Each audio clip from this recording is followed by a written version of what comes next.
Welcome back, everybody. When I started the show, I really wanted to speak to the actors who got into the business for the right reasons. They didn't get into it for fame. They got into it because they wanted to work and they love the craft. That's why it really kind of warms my heart to welcome somebody who got into it for the right reasons and found fame along the way. Please welcome to the show, Russell Hornsby. How you doing? I'm doing very well. Russell, thank you so much for coming into the show. I really, really appreciate it. My pleasure. Thank you for having me. Yeah, so let's begin at the beginning. You were a football player in high school. I think you auditioned for a spring musical. You got the part, got hooked. What kind of was it that said, okay, acting is going to be my thing moving forward? It was just the freedom of expression, quite honestly. Mhm. I had growing up, I'd always been somewhat of a ham and, like to listen to music and create sort of my own videos in the mirror and whatnot. And it was just a freedom that I had never felt before. So that sort of changed my trajectory while I was in high school and just kind of kept following the yellow brick road, if you will.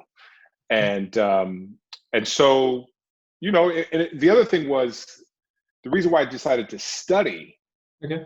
was because I was encouraged by one of my classmates. They said that, try to decide what my major was going to be. One of my classmates, Jason Dillard, said, well, why don't you do acting? Like, that's easy. They don't do any work. And I was like, well, yeah, up to that point, it was easy. It was just, you just get out there, you learn the lines, you have some fun. Yeah. Didn't realize, upon arriving to school that you had to actually read the plays more than once and phonetics, learning how to break, sounds and language and all of these things. It's really a literary pursuit in a lot of respects. Yeah. What did your family think when you said, hey, I'm going to pursue this acting thing? My mother was, she was very encouraging because she had told me that she wanted to kind of go into the arts herself. There's other family members on my mom's side that wanted to do it, but being Black in the 60s and 70s, you were more encouraged to be practical. And so my mother became a nurse. And she said, I'm all for it and I support you. She said, but you just can't quit. Meaning, I think it was more of you can't quit college. It was like, can't quit school. I think it was one thing to like say, I'm going to go be an actor. I think it was another to say, I'm going to go actually study at a conservatory and like try to pursue a degree in acting. I think up to that point, a lot of people had gotten bachelor's or associate's degrees and other disciplines, and then sort of you do acting on the side. Yeah. And I was in a full pursuit of acting as a degree to get a degree out of it. No, and you say in the 60s being Black, it was a little more about being practical. I'm white, and my parents told me there's no way you're going to acting school, buddy. You're going to get a real job. You're going to be a doctor, lawyer, or whatever else. And I chose I could have bumbled around and tried to find things, and finally I said, screw it, I'm still doing acting. So it's parents are parents, and parents are parents. Yeah. They're gonna have hopefully your best interest at heart and give you advice that maybe will serve you through the rest of your life. It's debatable. So so you went to Boston University, and then you decided to go abroad and you studied at Oxford. The more people I speak to that have gone to for their BFAs and MFAs, I was not one of those, as I just mentioned.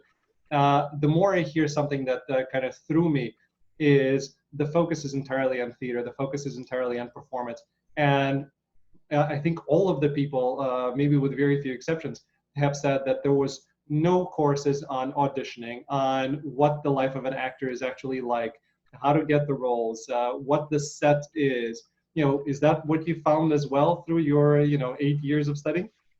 That is what I found. It was about theater, and it was about the pursuit of theater. It wasn't about the pursuit of film or television, and they didn't really give you much many classes or any, on auditioning or whatsoever.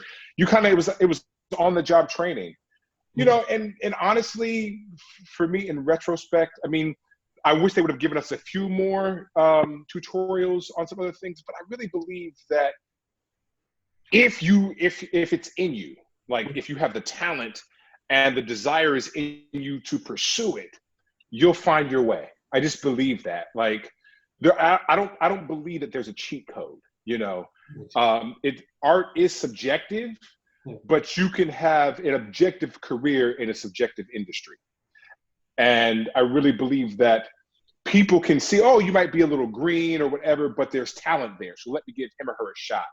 I think a lot of the other things are just cheat codes on a certain level. You know what I mean? Like, and sort of to almost sometimes to make someone feel more comfortable than they should or than they would in order to sort of keep going.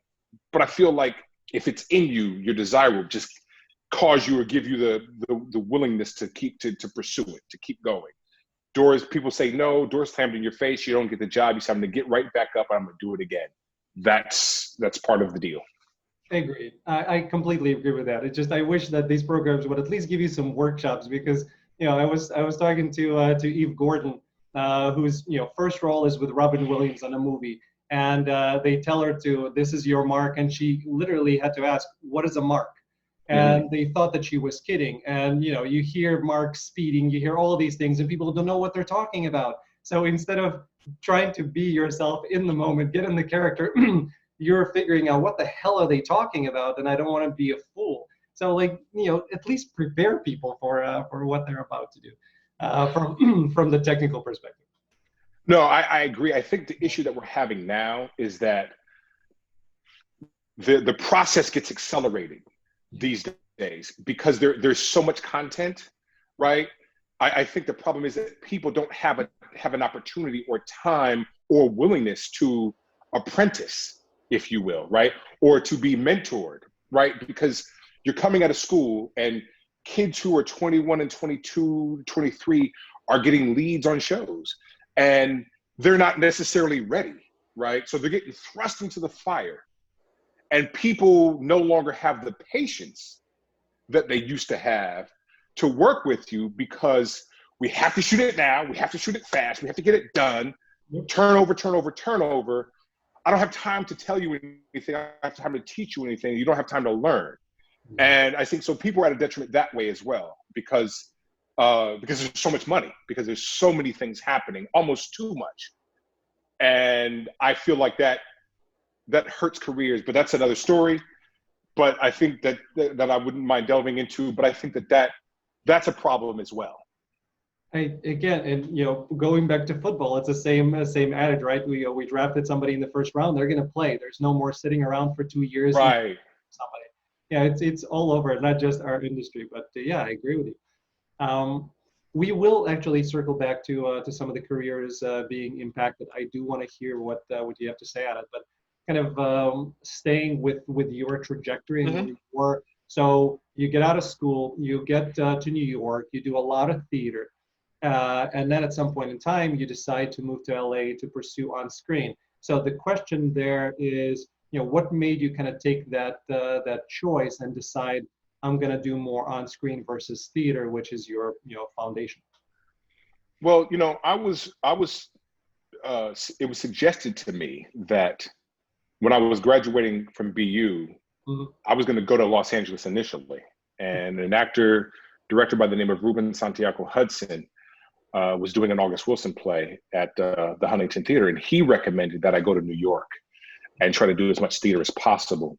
He also suggested that, he said, don't run to LA. You want LA to call for you. Yeah. Right? So I ended up, 2 years later, getting an August Wilson play called Jitney. And we ended up touring that for 2 years. Well, the last stop was Los Angeles at the Mark Taper Forum. So I'm in Los Angeles, and you're doing what young 20-something-year-old actors do. You're auditioning for everything, right? You're the new face. You're in the new show. And that was like sort of the last time where actors got work on TV directly from theater. Like they cherry picked you from the stage. Like that's what happened. Like we want to get actors. So what's the new play in town? Oh, they have this great young actor.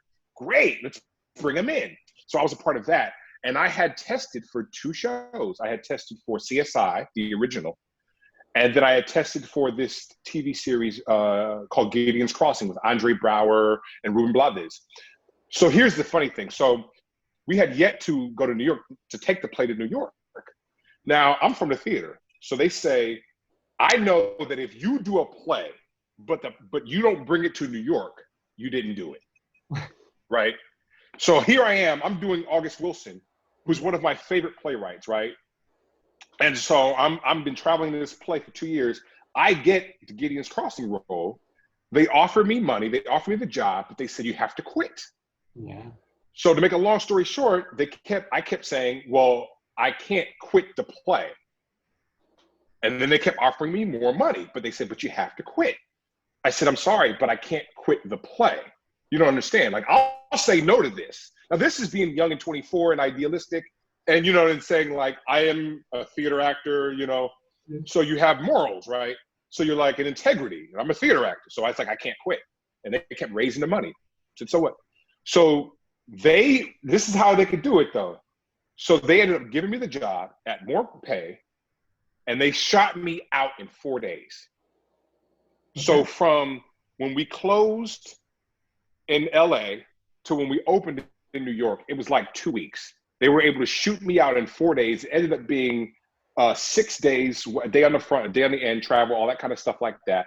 I was still able to, now this is a pilot, mind you. Yeah. So they wanted me to quit the play for the pilot, not even a whole series, right?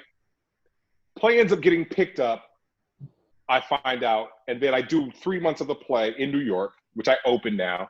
Everybody knows, everybody associates me with August Wilson.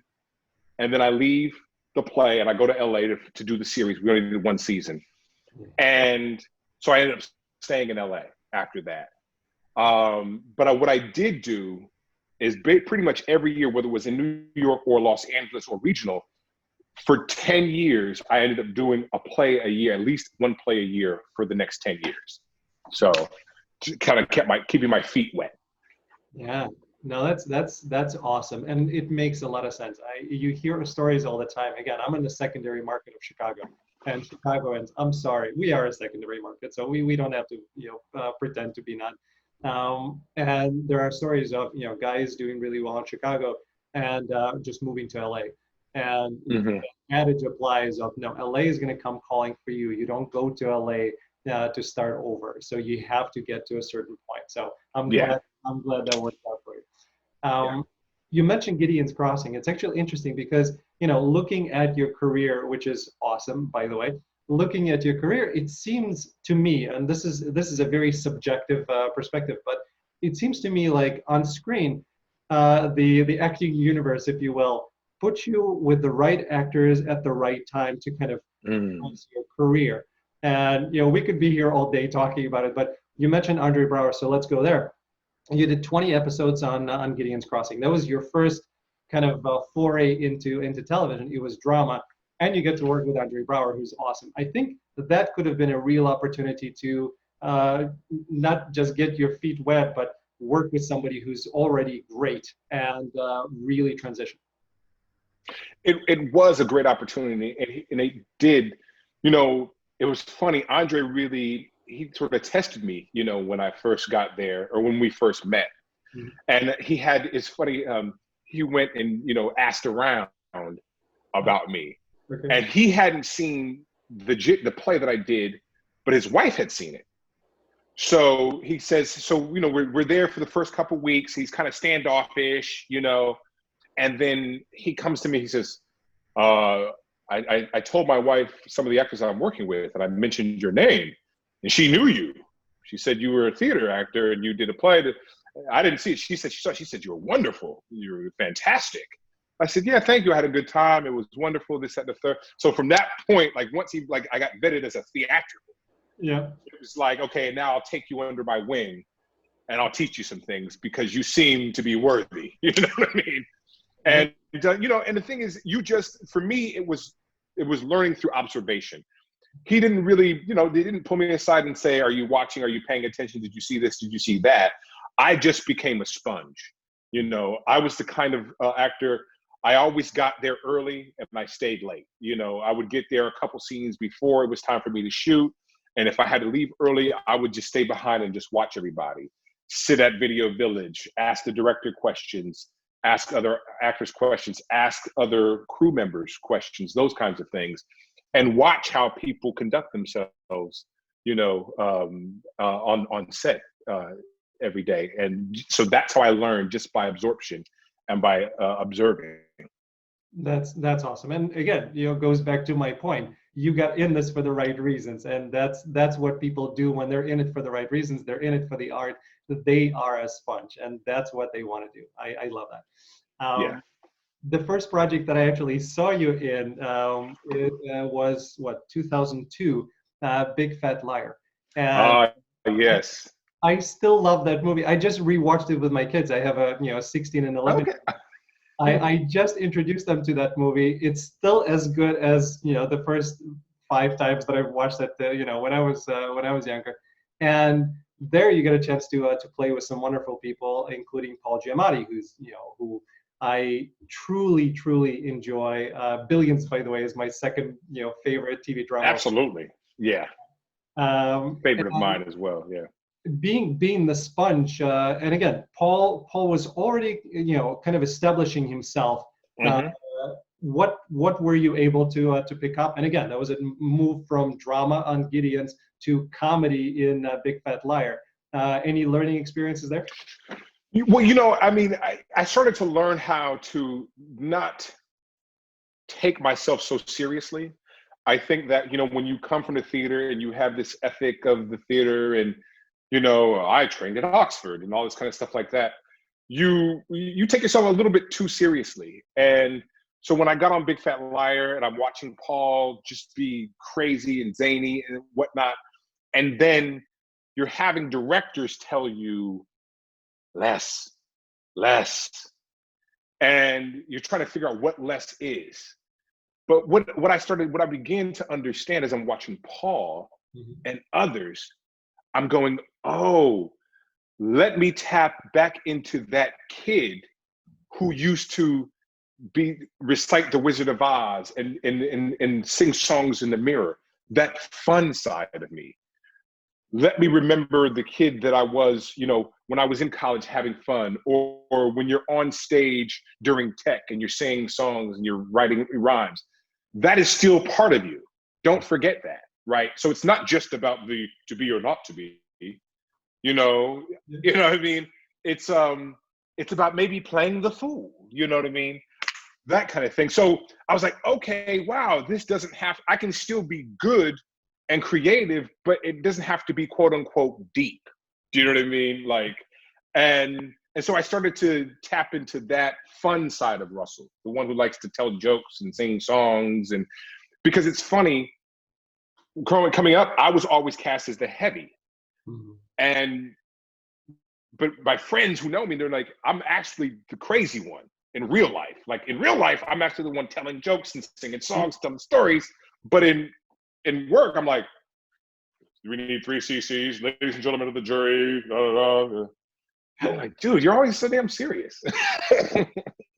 Yeah. Again, my experience, your experience, but I get cast in dramas all the time. Like people, I'm good in dramas. I appreciate the attention, and maybe that's my type.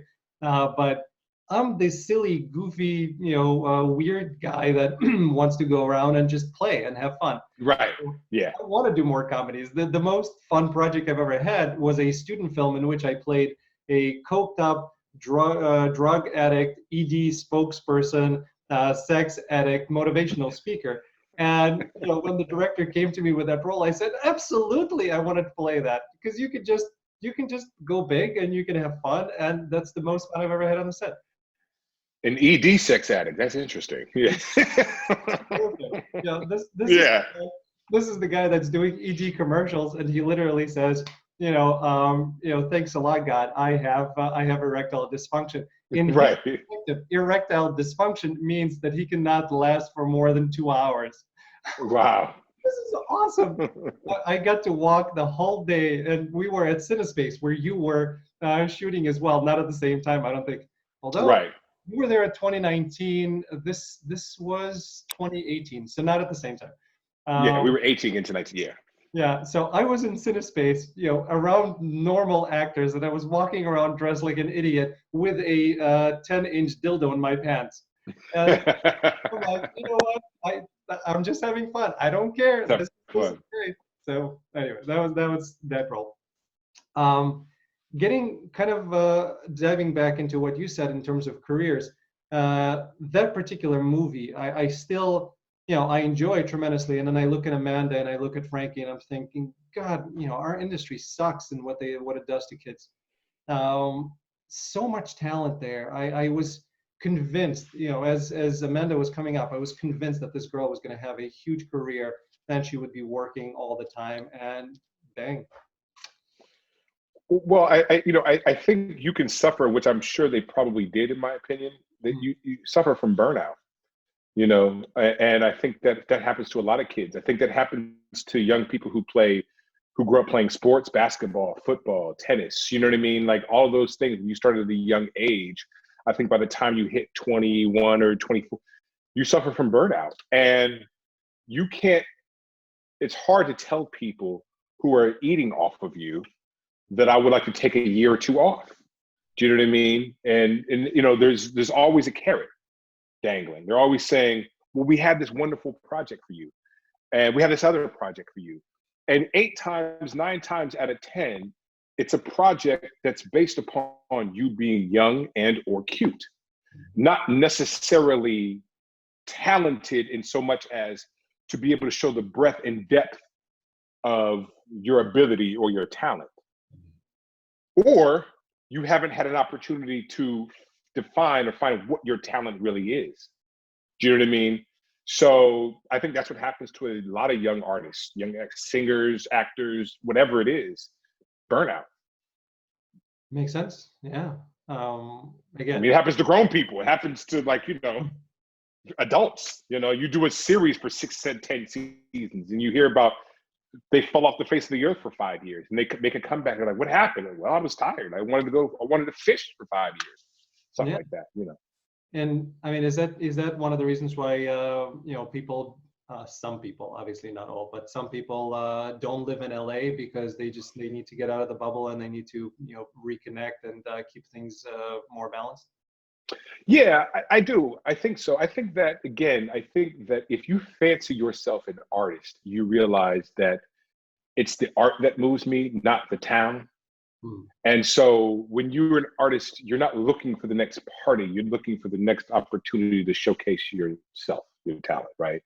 And so, people who are there to sort of, I believe, like hustle and bustle and, make deals and whatnot. Generally, of course. And so you're saying, well, hey, I don't need the bright lights in the big city. I can go live on a ranch. I can go live in another town or whatever. And when they call, I'll fly in for an audition, I'll fly in for a meeting, or now I can do a Zoom meeting or whatever. So I don't need it. And I think that people find themselves able to breathe deeper when they don't live in either Los Angeles or even New York for that matter. All right, so actors move to Chicago, move to Atlanta, and it's one of your options. And listen, I saw a few plays when I was in Chicago, and I know I had no Chicago actors who were friends, and some great work, some great talented people, and they call it the second city, but the talent is first rate. Yeah, absolutely. Yeah, absolutely. Cool. All right, let's kind of get back to that again, subjective view of your progression as an artist. Get rich or die hard trying, or die trying, not die hard. See, but die hard is so okay. Because I've watched it obviously a few times. Get rich or die trying. Terrence Howard, Viola Davis, who you get a chance to work with later on as well. We'll talk.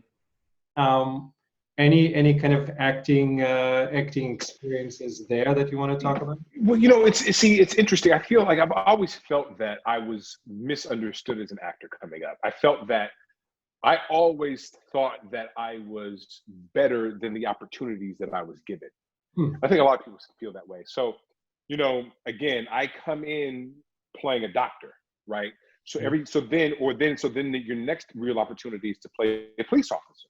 So I was always they always saw me as like the status quo, like because I could enunciate, because I was trained, and I can say those big words with clarity. I didn't slur my words, all of that, right? Yeah. So they're going, okay, this is Russell. He's a handsome guy, you know what I mean? And he can speak well and all of that. But see, what people didn't understand is I had to learn to do that, right? I'm from Oakland, California. I grew up watching hip hop and Tupac. I grew up around the way, so to speak. You know what I mean? Yep. So that around the way attitude, that's not far from who I am, right? It's in me. So when you're doing Get Rich or Die Trying and they're saying, we want you to play this, I go into the audition and they're like, this is something different. Oh my gosh. Okay, yeah. And they said, well, you want to put some gold teeth? And I said, I want to put my hair slicked back and just talk out the side of my mouth. And it was just, and this is how I knew I had really done something. I had my scene with 50. And it was like a scene where I dress him down. I'm like, I get into him like, yo, mother jumper, you know what I mean? And after the scene, he was like, yo, it's like, yeah, that's dope, man. And he starts telling all the other actors, because I didn't really hang with them, you know what I mean? And the other actors hung with him, who were still my friends. They're like, yo, that mother jumper playing Odell, he's a serious motherfucker. That's a real motherfucker. You know what I mean? Like, and everybody was telling me, like, yo, 50 loves you, yo. Like, he really, so every time I run into 50 now, I still have that respect from when we worked on Get Rich. He's like, yo, you a real one. He always tells me, he's like, you a real one, you a real one. And so, again, you just felt like that FDA seal of approval from a quote unquote real one in 50. And he's telling you, like, I believed you. Like, yo, like I thought, because again, when they see me offset, I'm talking regular, and hey guys, how's everybody doing? And they're like, oh, you sucker, but okay. And then when they call action, it's like, boom, they're like, whoa, okay. And I'm saying to myself, but I'm not, like, what's the problem? Like, why you don't, okay. I had to prove myself again. That's what happens. You just I had to keep proving myself. But it was a great opportunity, great experience. I learned the one lesson I did learn on Get Rich or Die Trying was when they ask you a question, when the director asks you a question, lie. Tell me more. In what way? It was basically, so I had gotten there late, and a lot of the cast members were already there. Terrence hired everybody; it was already there, and all the other people. And so I had read the original script. Okay. And the original script that I read was great. So then they sent a rewrite. Rewrite, not so good. I didn't pay attention that the director had rewritten the new script. Yep. You know what I mean? Yep. So he takes me aside. I meet everybody. He takes me aside. And I'm young. This is like 2001 or something like that. Whatever it was, 2002, whatever, 3, whatever it was, 2005. So he says, Jim said, so you got a chance to meet all the guys. He says, so what do you think of the script? I said, it's okay, but the original one was better. Oh, okay. Thank you very much. He proceeds to basically cut me out of the film. Like literally, there is a scene when we're at the cemetery. I do the whole scene with my back to the camera and I'm talking sideways. He directed me to do that. And I'm talking sideways. And then they called me to set to do a scene. I'd wait all day, all night. Oh, we're not going to use you in this scene. And like, I mean, I was cut out. I was in like 6 or 7 scenes. I ended up being in like 2, 3. And I realized, you talk too much. Yeah. Because I'm being an artist. I'm like, well, yeah, you know what I mean? You asked me a question. I think this is better. And I, learned a huge lesson. Thank you for that. I'll make sure to remember it now moving forward. Yeah. Now it's like, if you're not a producer, if you're just an actor, say the lines, kid. Yeah. You're there to do your job and nothing that. Okay, gotcha. In 2011, I think kind of from 2011 onwards, again, subjectively speaking, I thought, okay, you're at your kind of next level. You're doing Grimm, and you were there for a long time, obviously. And then in 2011, you actually got into my other top 5 show, which is Suits, and it was a very memorable episode to me. Obviously you got to work with with Gina Torres and Gabriel Macht, and Yes. they're awesome. But that was a very memorable episode, and I didn't even have to kind of look things up. I remember it. Right. all I have to think is, Quentin. Okay, I remember. I remember because I don't know if I cried the first time I saw it, but I remember it. That kind of hit my gut. What was your recollection of Suits and kind of that specific episode? You're asking yourself, how are you going to approach Yeah. these pivotal scenes? You know what I mean? And what are you going to do? And again, this is where the theater training comes in, because up to that point, when you've been in class, when you've been on the stage, you've lived out all these different kinds of characters and these different kinds of situations. You know what I mean? But more importantly, you've allowed your imagination to blossom. Yeah. Right. So now when you're watching certain people, how you observe people with ailments, with disabilities, you observe them differently, right? So you start to ask yourself, as a human being, how would that feel if that were laid upon me? Do you know what I mean? And so you just take a leap. And see, this is what I was saying, Alan, when I said I thought I was better than people fancied me or people gave me credit for. And this was one of those opportunities where you get a chance to show part of what you can do with humanity. Do you understand what I'm saying?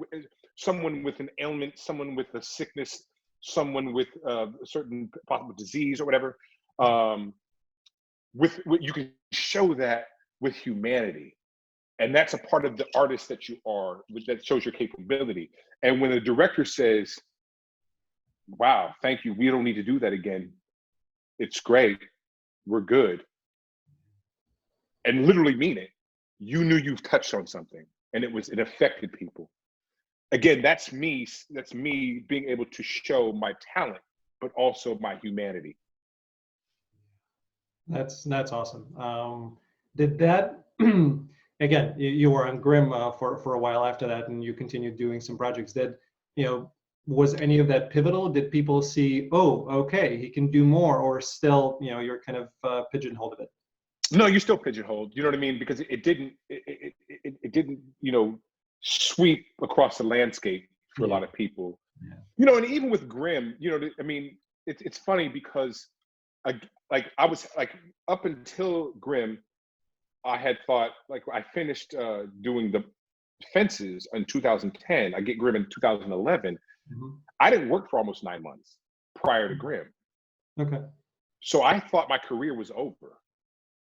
Do you know what I mean? Like, I was 36 or 37 years old at the time. This is like 10 years ago. Yeah. And I was like, wow. Like because I had never gone longer than a couple months without employment. So here I am, 3, 6, 9 months with no job. And I'm going, wow, is it over? And so when I got Grimm, there was a desperation to it that I didn't realize was on me. And I was just happy to be working up to that point. So you're talking about where people saw me, the first 3 or 4 seasons of Grimm, I was happy. After season 3, going to season 4, I was done with it because it felt like a purgatory. Because again, now I'm saying, I'm better than this. I'm an actor. Like, okay, you're going around flashing your badge, shooting the bad guy, reciting lines. I was grateful for it. It was fantastic. But I'm saying I'm an artist. Yeah. I have to show what I can do. Then certain things shifted, and that's when it happened. You know what I mean? Like, that's when the tide shifted.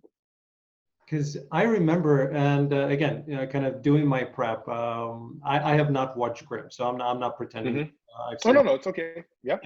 But I remember watching your interviews, and every time you're at Comic-Con or somewhere and you're talking about Grimm, I remember that kind of you're answering the questions, but you could see that you're not excited.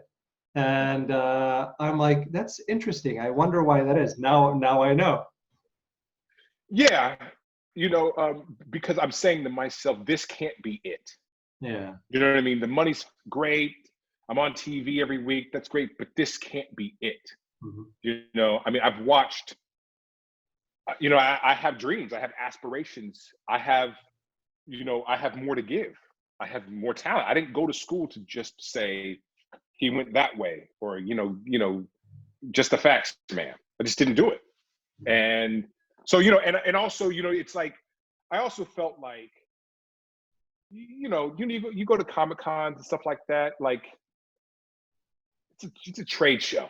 You know what I mean? Like we're bullshitting. Hey, let's watch this clip. And no. We can tell you, but we can't really tell you. You have to wait to tune in. Mm-hmm.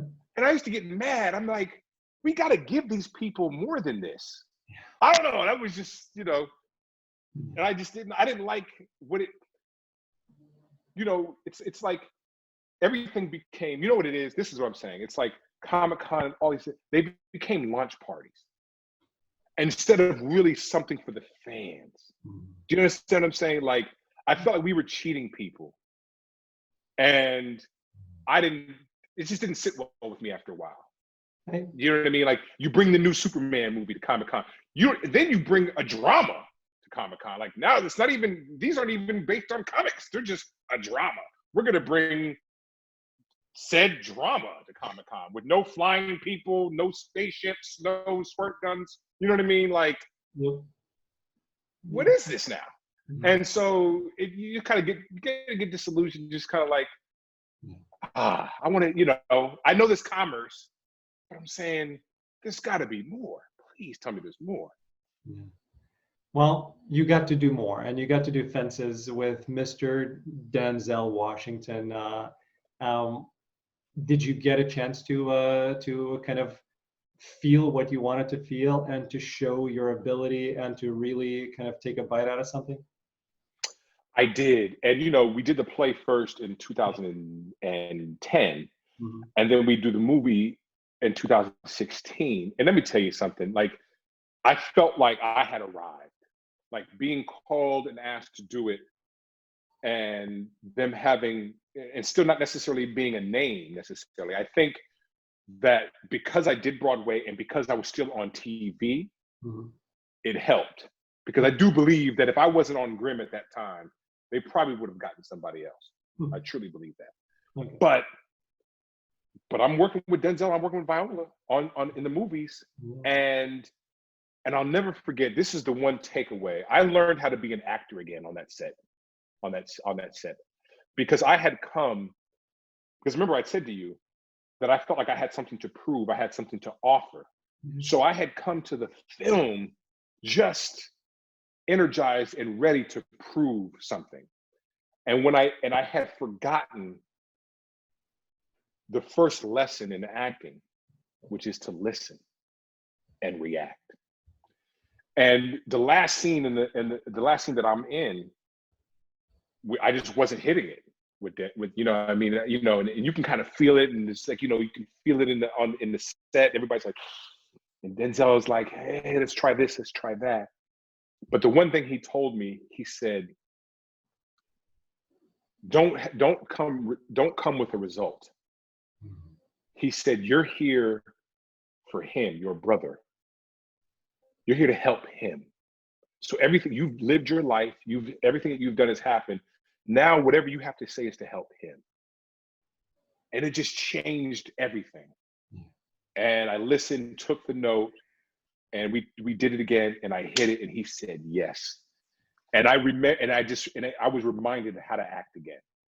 And that from that point on, I've become a different actor, which means I'm here to give, not to take.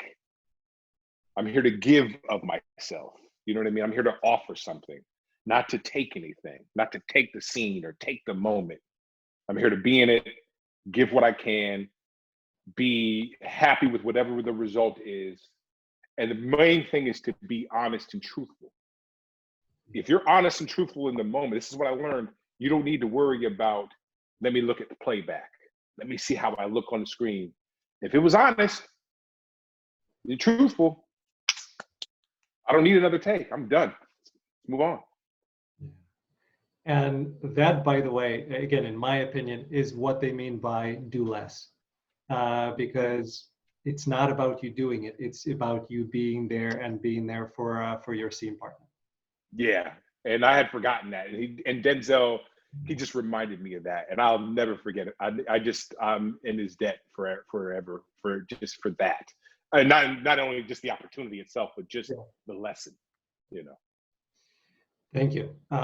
Thanks for reminding me too. It's, again, for me, the mental switch was when I started learning Meisner, because I'm so analytical, I'm so in my head, and I'm a writer, so I tend to overanalyze things and tend to see, okay, this is where it's going, and I need to hit this, and I need to hit that. As soon as I got out of my head, and as soon as I just focused on the person, that's it. I don't need to do anything. I can just be and relax, and then your imagination comes out, and you can play. And that's right. Everything is new and fresh instead of pre-planned. I became a different person after it. So. No, it's a big difference. Yeah. Lastly, let's, in terms of projects, we have more questions, but lastly, let's talk about the hate you give. Regina Hall, obviously, Anthony Mackie, Common, a ton of people. As a matter of fact, Dominique is she agreed to do the show, so she's going to be coming on sometime soon. She's wonderful. She is. That movie, I mean, you being a dad already, and talking about just from the pure acting stuff. I mean, that's a lot to dig into. Yeah. There's a saying, they say Shakespeare says, above all, the text is sacred, right? Mm-hmm. And so it has to be on the page, first and foremost. I can't get blood from a turnip or blood from a stone. And so the book, first of all, when you're dealing with The Hate You Give as a novel, as a story, it was so powerful. And then with Audrey Wells, may she rest in peace, was able to transcribe into a screenplay.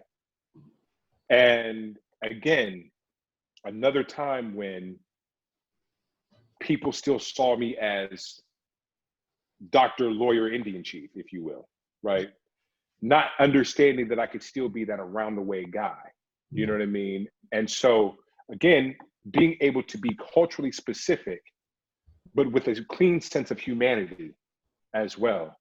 So it's not about, oh, this is a father who's a Black Panther. No, this is a father who loves his family, loves his wife, loves his children, and wants to raise his children, and wants to protect his family. And just the core values, right? And that's what I tapped into. It's just that honesty and that truth, and that willingness and that need to express myself as a father who has just a desire to love and raise his children, and in the circumstances of the film and the story being something that I had lived, that I had experienced, and being a big fan of Tupac raising me, all of those being a part of it, it was palpable. There was just a heartbeat to it, you could feel every aspect of it. And again, like I said, Alan, I consider myself an actor who is truthful. That's it. I mean, it's like, that's how I live in my life. That's how I conduct myself, and just by telling the truth. I can't either. What do they say? You can't lie in life and tell the truth on stage. Yeah. Right. So you have to be honest about who you are. And in being honest about who you are, you have to know who you are. So if you know who you are, then the character that I take on, or the roles that I portray, they're going to be steeped in a depth of truth. And see, again, that's what attracts people. That's what attracts audiences. Yeah. It's the truth that they see, that they're witnessing. They're going like, wow. Like, and I think that's what people, I think, were able to grab a hold of with the story, but also with the character, is that this is just, I love Maverick because he was just honest. Yeah. And and there's a part of me that obviously wishes that that movie was not so prophetic, with all the things that happened since then. Mm-hmm. We brought up and kind of came back again and again because of what was going on. Well, yeah, I mean, the thing is, I was telling people, I've said in interviews, it's never not been here. You know what I mean? So it's just, when do we choose to sort of reveal it, or put a camera on it, or what have you? We have always had those issues here in America, and many more and others, but so now we've chosen to shine a light on it. And I think, but again, Alan, if I may, it's about the humanity in man, the humanity of a person, that I think audiences were able to move people in audiences. It's like, it's not that Black lives matter, it's that Black life matters in its totality that we're bearing witness to. And so people are forced to like look at it and go, I never understood that aspect of Black life. Do you see what I'm saying? Not lives that are just being, held up at gunpoint or being strangled by a police officer. We're now talking about life in its totality. So it be a mother and a father, and with a wife, a husband, and kids and children. How do they raise their children? Black life. How do they educate their children? Black life. That they live in these communities, that they want their children to be protected. They want to feed them. They want to clothe them. This is life, not just lives in this, and encapsulated, you know what I mean, in this moment. Let's look at Black life in its totality. And I think that affects people differently when they see that. Because in all other instances, we look at life in its totality, right? We're forced to look at it, or we see life. And I think what we're seeing now that we hadn't seen in the past was just that. It is, let's look at Black life. That's why when you look at like offenses, it's Black life. You see what I'm saying? So in its totality, it's in its humanity, in its minutia, the grace notes, the little things, right? That show to people we're all the same, right? And I used to always say too, if I may, I'll just say this. Yeah. When I was younger, we used to walk around with T-shirts saying, "It's a Black thing you wouldn't understand," right? When I was in high school, my religion teacher, Mr. Harper, he used to say, "Gentlemen, I have to disagree with you with that statement. It's not, it's a Black thing you wouldn't understand. I think that it should be, it's a Black thing. Let me help you understand." Yeah. And that's what we're starting to do. It's true. And again, being an immigrant, I came here when I was 14. I came from a homogenous society in the former Soviet Union. Has its own problems, has a ton of discrimination. People always find ways to discriminate against each other. Absolutely. But I've never, because of not growing up and coming from a family that is not discriminatory, to me, coming into America was a very different experience, because like why do we care that somebody is a different color? I mean, what's the problem? I don't understand, and I still Right. don't. But to me, and I was talking to Malachi Weir, who's on Billions, who's a wonderful human being and an actor, and he was saying it's not about the differences, it's about the similarities, and we all have a story, and a lot of our stories are the same, and it's about making sure that people understand it. It has nothing to do with what we're singling out. Let's find the Right. commonalities and make sure people understand it, so we can be more together on this. So I completely agree. Yeah. Yeah.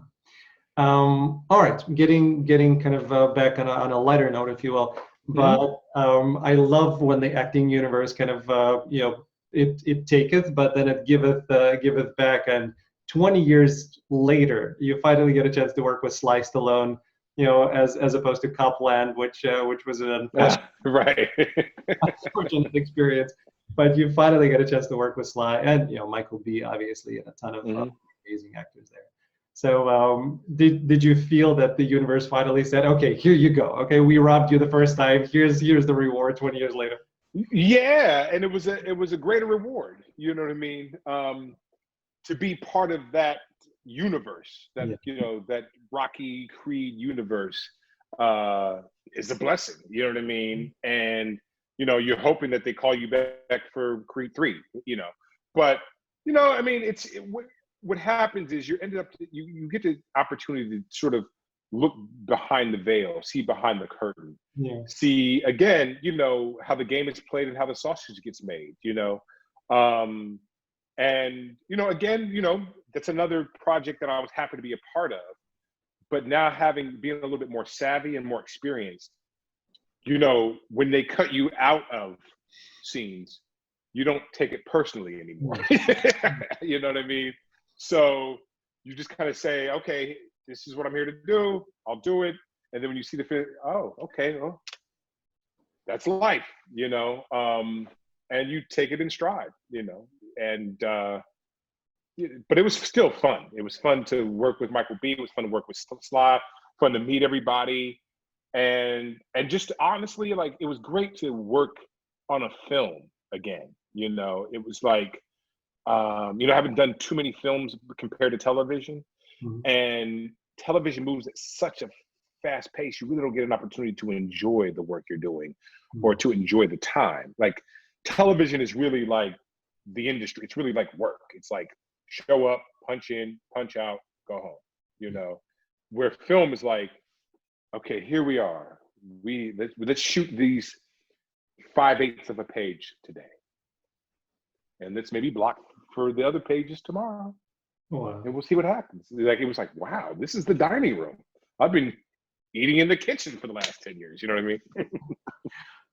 It's awesome. And I'll go back to it in a second, but in terms of being cut out, I remember Laura Coyote, who was in Tarantino's films and Django with everybody. And she's like, listen, what you don't understand is that I've seen things on a cutting room floor with Sam that I thought were Oscar worthy, and they were cut out. She said, the things that get cut out, you never know. And you don't know why they're done. You have to let it go. You do. You really do. And I think that becomes with age and maturity. Yeah. Okay. So I remember you talking about kind of feeling yourself as a fanboy in some of your projects. I get giddy all the time, talking to you and talking to other people who I have been watching. And there's a part of me that is the fanboy, and then it gets really kind of pushed back. I'm a professional. I'm here to do a job, and then later it kicks back in again. What is it like for you? Again, I know Regina Hall was one of your examples of Sly or Rocky, as you were calling him. Now, what do you do as an actor, knowing that I'm a professional, but I'm still this guy, and I'm giddy about who I get to work with? What do you do with that? I honestly, Alan, like, I never had that feeling, that fan feeling, quite honestly. It was really about, because here's the thing, again, I always fancied myself worthy. Do you know what I mean? I always said I am worthy of working with Andre Braugher. I am worthy of working opposite Gabriel Byrne. I'm talented enough. I'm worthy of working opposite Denzel and Viola. And so I respect them. You know what I mean? Like, I want to work because I want to be tested. I want to work with the best. I'm saying, like, I've gone to theater, I've been on stages, and I've been on screen, and I've honed my skills and my craft. I'm prepared. And so I think the best that you can do is to show that you're worthy when you arrive, to show that you're prepared, you're on time, and you're ready to, you know, hit your lines, or you're ready to volley and play, and like, let's do it. Because I think the best thing you can do is walk away having their respect. Yeah. For whomever you're working opposite, you know, star or not, you know, and because I want people, when my name comes up, I want people to associate it with someone who's talented, someone who's respectful, someone who's good, and someone who is always prepared, you know.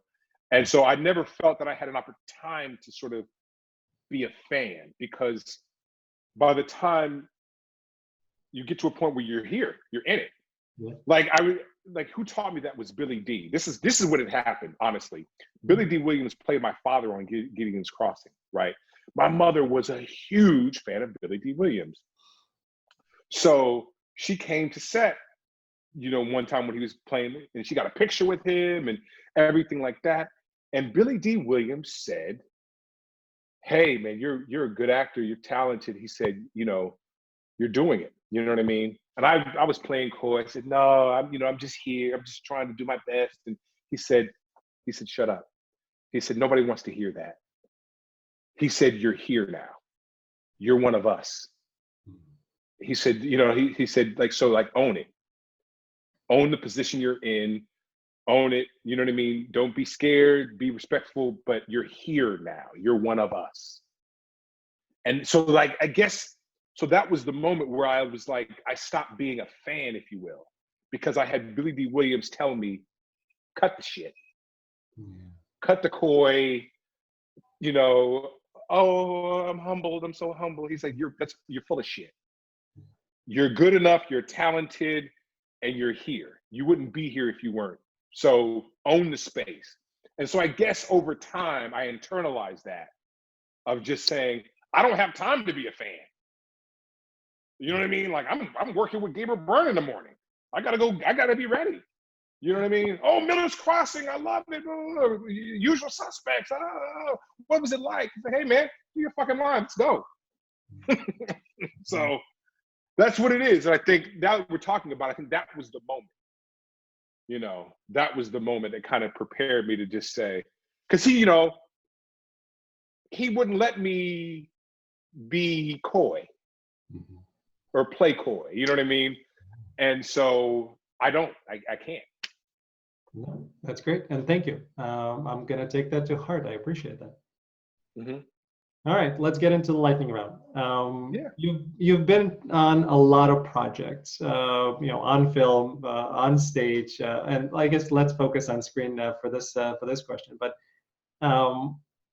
what, if you had to pick one out of the many, what is your favorite one that stands out, saying, "Ooh, that's the one"? I think my favorite one is probably The Hate You Give. And I think it's more because of my impact on the younger actors. Do you know what I mean? It's like, it felt like just yesterday I was Youngblood. You know what I mean? Like, yesterday I was the one coming in, everybody's 20 years my senior. And then literally overnight, I'm the elder statesman. Like, I'm the older guy, I'm the vet. And like, I had to adapt to that quickly and realize and take the focus off of myself and prepare in a different way that said, I have to come to work now ready to offer something to these young people versus looking for validation for myself, the way you kind of used to as a young actor. Like, how was that? Was it good? Did you like it? Did I succeed? did I do that?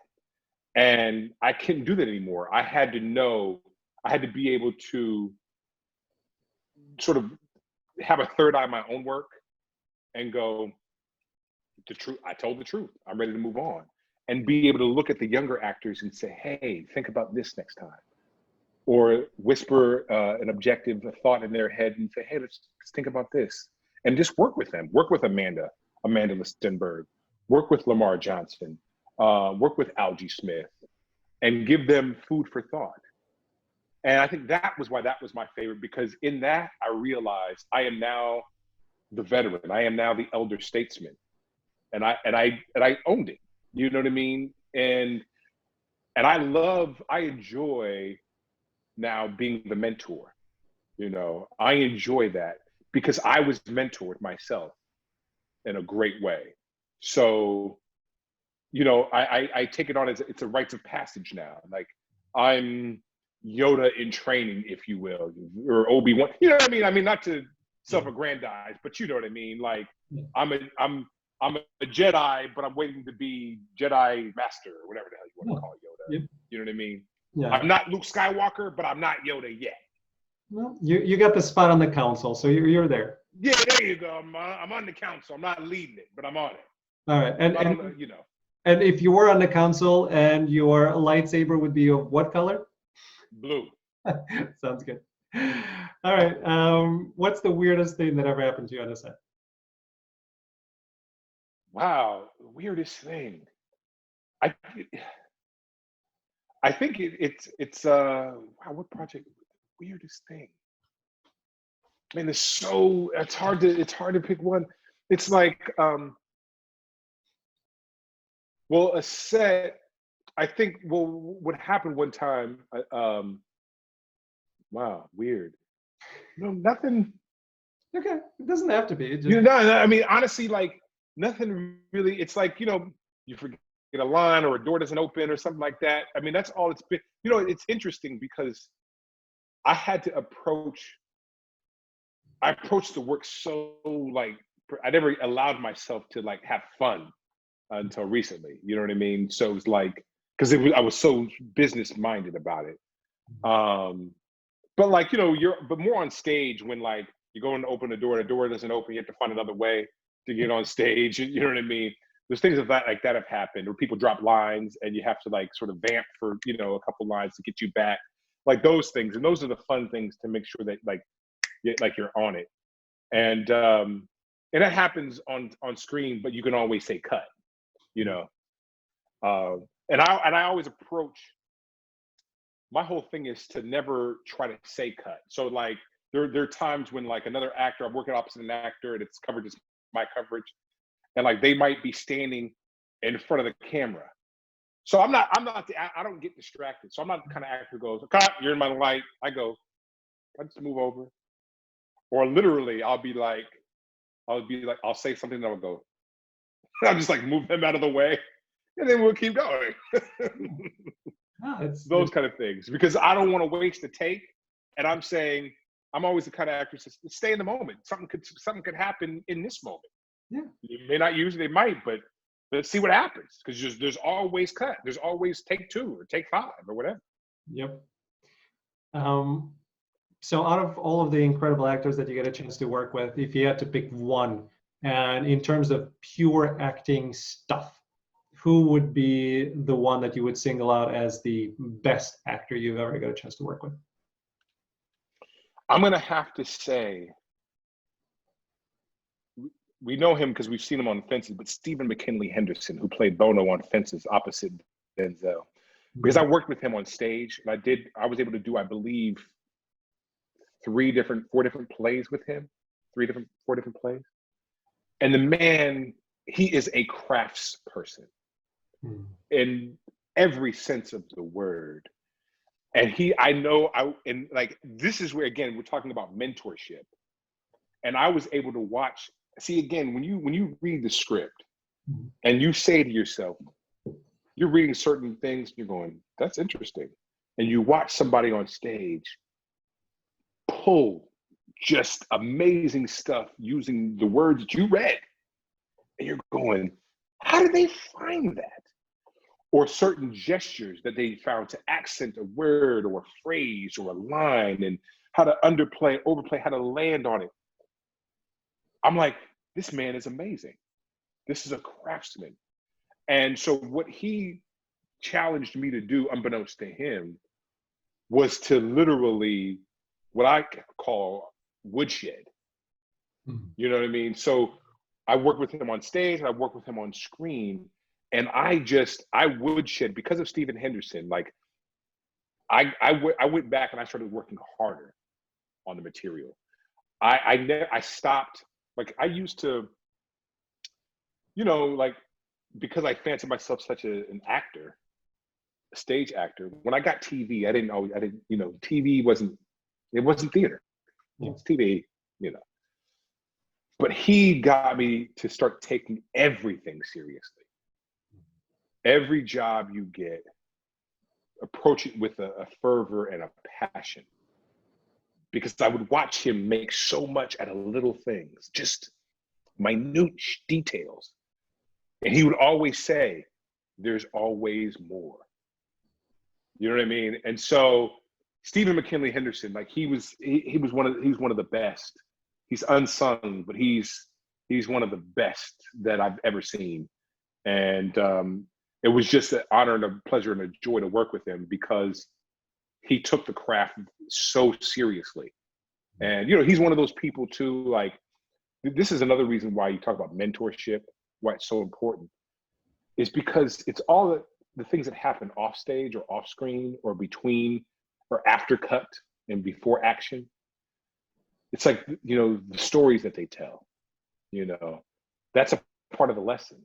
And I think that is what I feel like a lot of younger people don't get, are the stories about what happened when, being on the road, the tour stories, all of that stuff, the mistakes that they made, right? What do they say? A smart person learns from the mistakes of others. A fool learns from his own. You know what I mean? That kind of thing. And so, hearing the stories, just it raised me. It helped it helped educate me in a way that I don't think a lot of young people get these days. Because see, here's the thing where I learned early on to shut up and listen. Right? It was like there's that thing of, when I was a kid, like they tell you, your parents used to tell you, be seen and not heard. You learn more, right? So I would literally sit, like, it was like from like 15 years. So you're talking basically from 98 to 2013 or 2010, 2011, like, I just listened. I didn't really voice my opinion too much. I didn't put myself out there and make grand pronouncements and I believe this. I just listened. And just listen how people, because they used to say, like, once you voice your opinion, or once you make a grand pronouncement, or once you fancy yourself an adult, let's just say, right? You can't go back. It's like that whole thing of, when you leave home, you can't come back, right? Like, it's not the same. You know what I mean? Like, the moment you tell your parents, I'm an adult now, you can't go back. They say, mama don't like to see you coming, but she will take you in. So that's the same thing about once you saying, as an actor, as an artist, like, here I am, hear me roar. Well, you can't go back to being a little kid, like, deck me. No. So I chose to just listen. And that's why I gained a lot of wisdom from those elders, from those sitting at the knee of the elders, just like hearing them tell their stories. And I learned so much, I experienced so much, because I saw the mistakes that they made and everything. But being with Steve and a lot of the theater actors, those are some of the greatest moments that I had, because we're not in the limelight. So you're able to actually make mistakes in anonymity, right? Well, now, so I know better. And I try to pass it on to the youth, and they think I'm crazy. And I go, I understand. You have to say that because I'm older as far as you're concerned. I don't know nothing.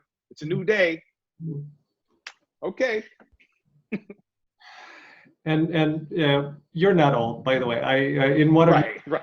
yeah, you're older than I am, and I don't think I'm old at all. There you go.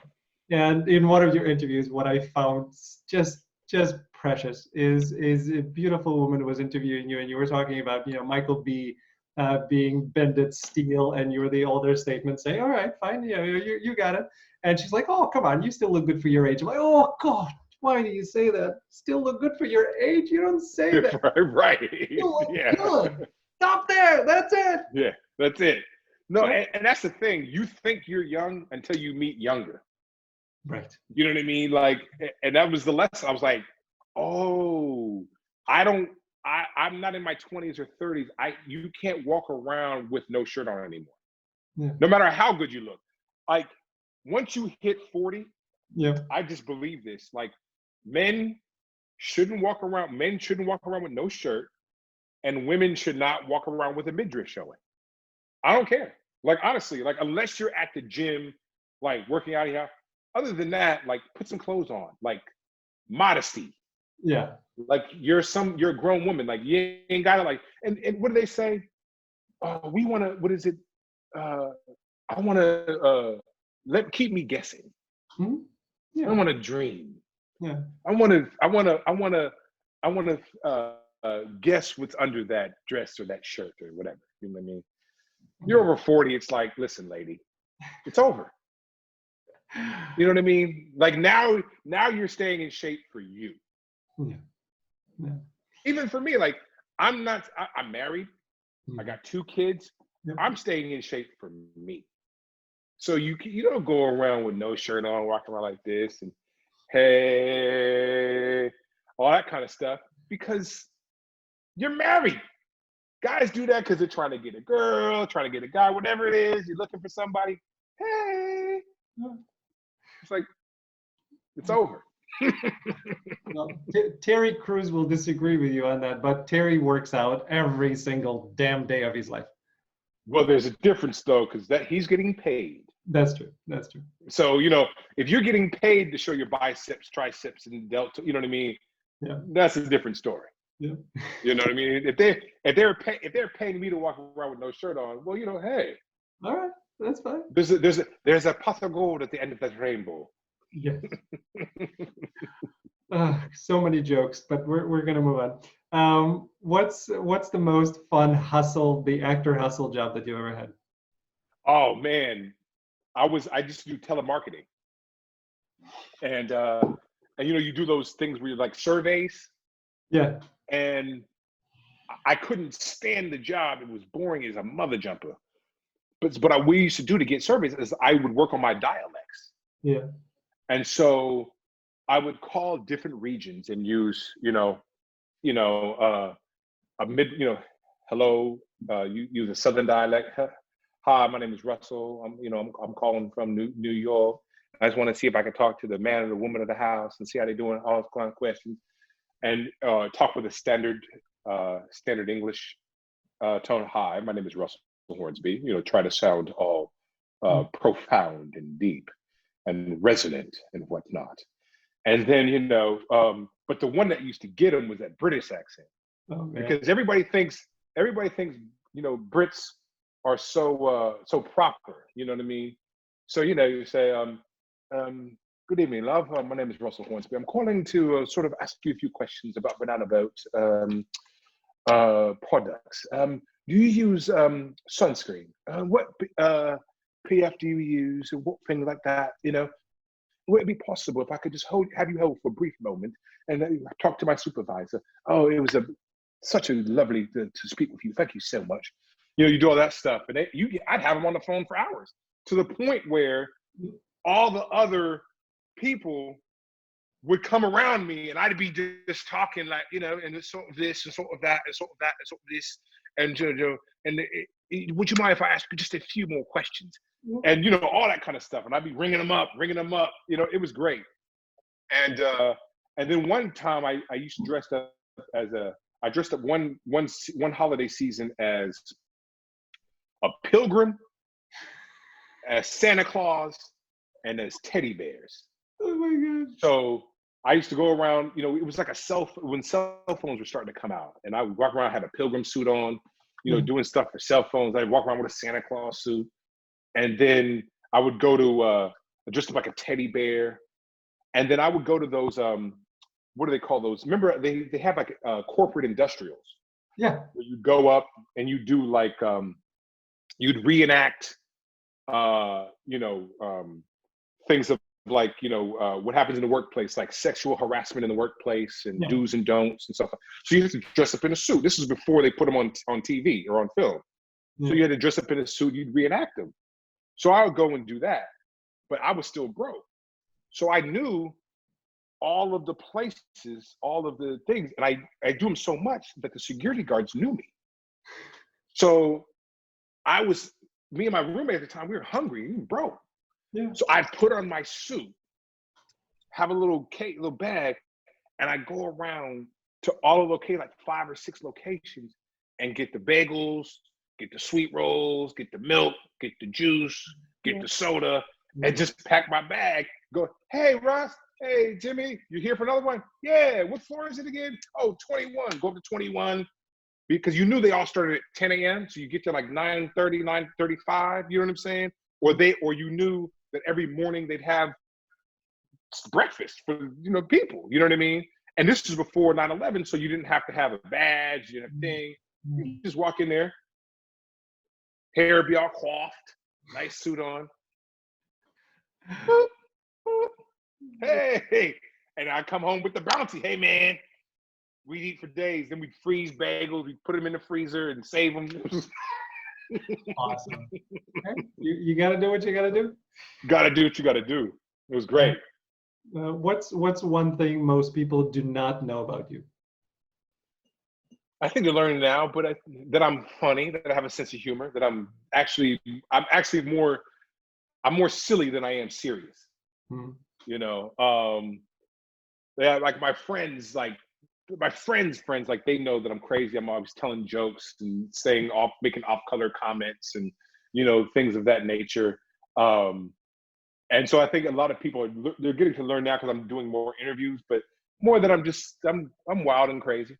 You know what I mean? And I say crazy stuff to my wife, and she's just like, and especially if I've imbibed a little bit, had a couple pops, you know what I mean? Because I'm a jolly drunk. So when I'm drinking, I'm telling jokes, I'm singing, you know what I mean? Hey, you know what I mean? Looking at my wife like, hey, you know what I mean? She's like, stop it. I said, not yet. Not yet. So, and I like to, because, I'm learning that life is supposed to be fun. Do you know what I mean? Like, if you do right by yourself and right by others, life can be fun. You know what I mean? And it should be. Yes, we're going to make mistakes. Yes, you're going to say things that you shouldn't have said.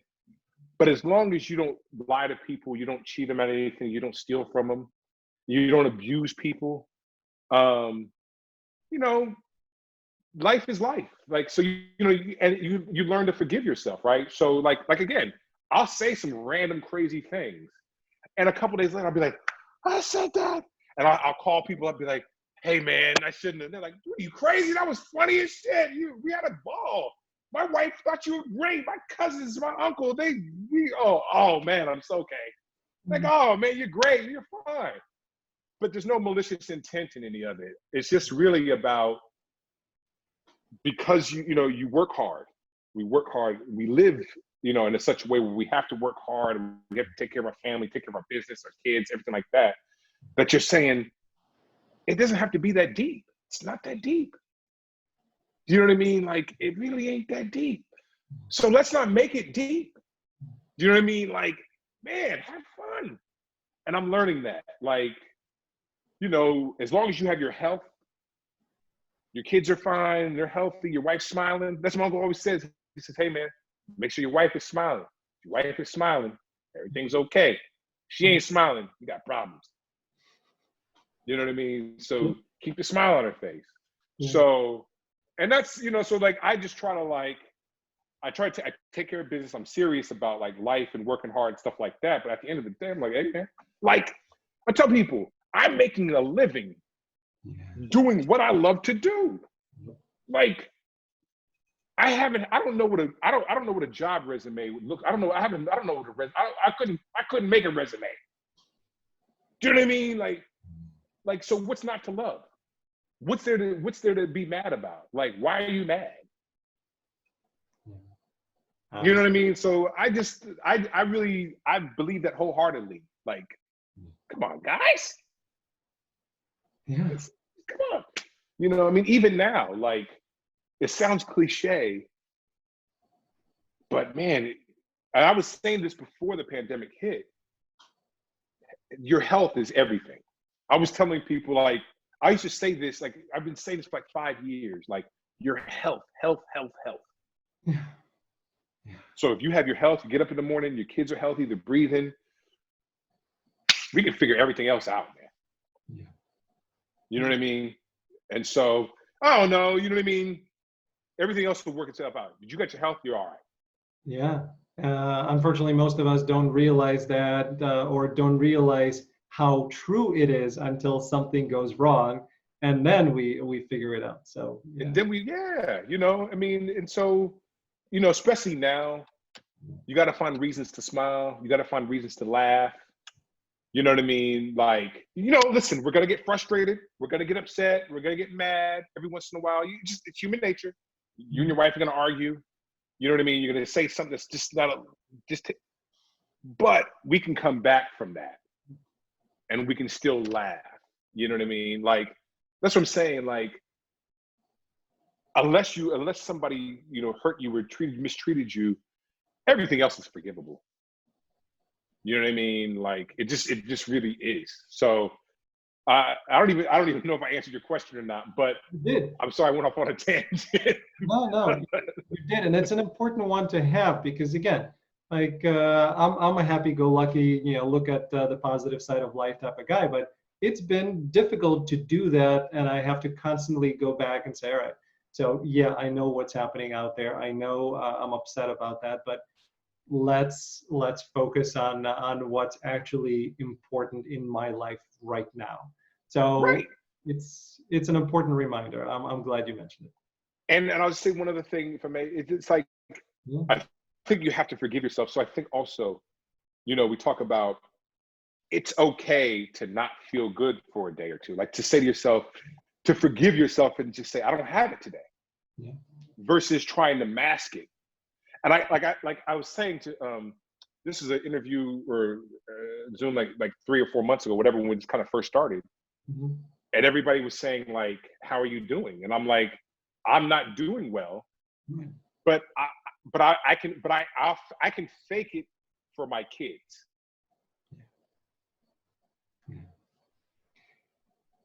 So I have to have for my kids. Yeah. Everybody else, you're gonna get the truth. That's true. Yeah, it goes to the, you know, Life is Beautiful movie. It's Yeah, you know, hey daddy, how we doing today? Great. That's Great, son. Come here, give me a hug, give me a kiss. What? See, the problem with that theory, and you have younger kids, so it's still Right. with my kids, they're on the internet.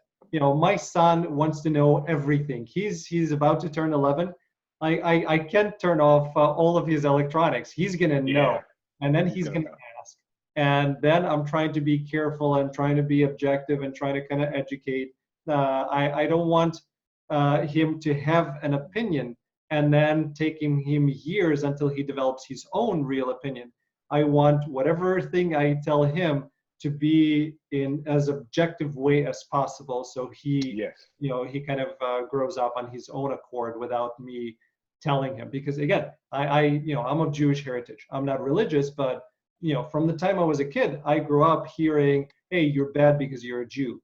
I'm like, where are people getting this? And they're getting it from their parents to the kids, and the kids don't know what they're talking about, but they're just repeating. So I learned very early on that I will never or I will try to never program my kids. I will, guide them. I will answer questions, and I'll be as objective as possible. But they need to grow up on their own accord. Absolutely. I'm trying to practice that myself, me and my wife and I. It's challenging. It is. Absolutely. All right, last question. So you being the elder statesman, which is funny to me because we're about the same age. You being that mentor, if you had a chance to talk to young Russ, and who's just starting out, who just came back from Oxford, and say, Russ, this is one bit of acting advice that you need to have, what would that be?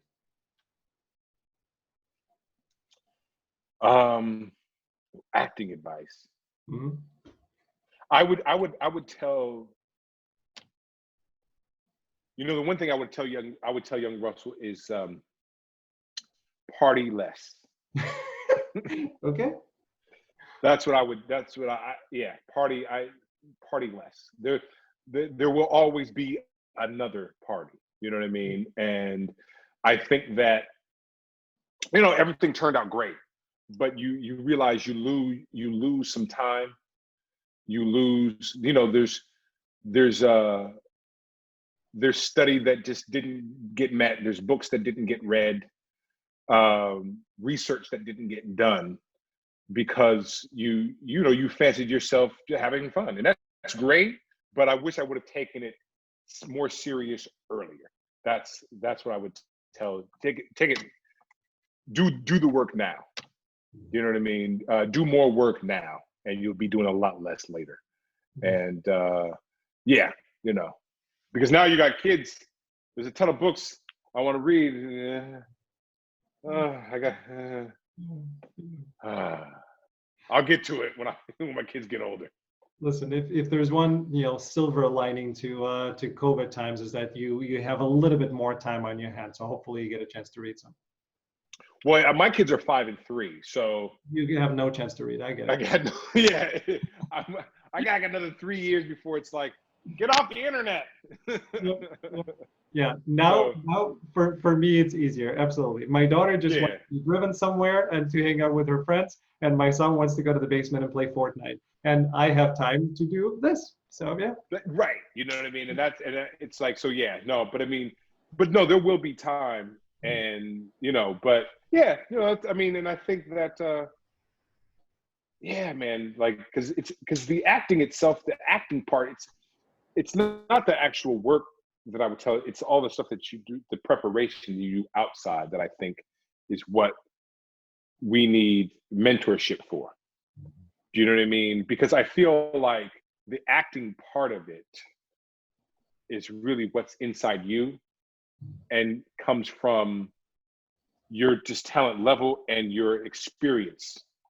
Do you know what I'm saying? Like, you can't get better than your experience. Like everybody grows at a certain pace, or you peak at a certain point. That's what it is.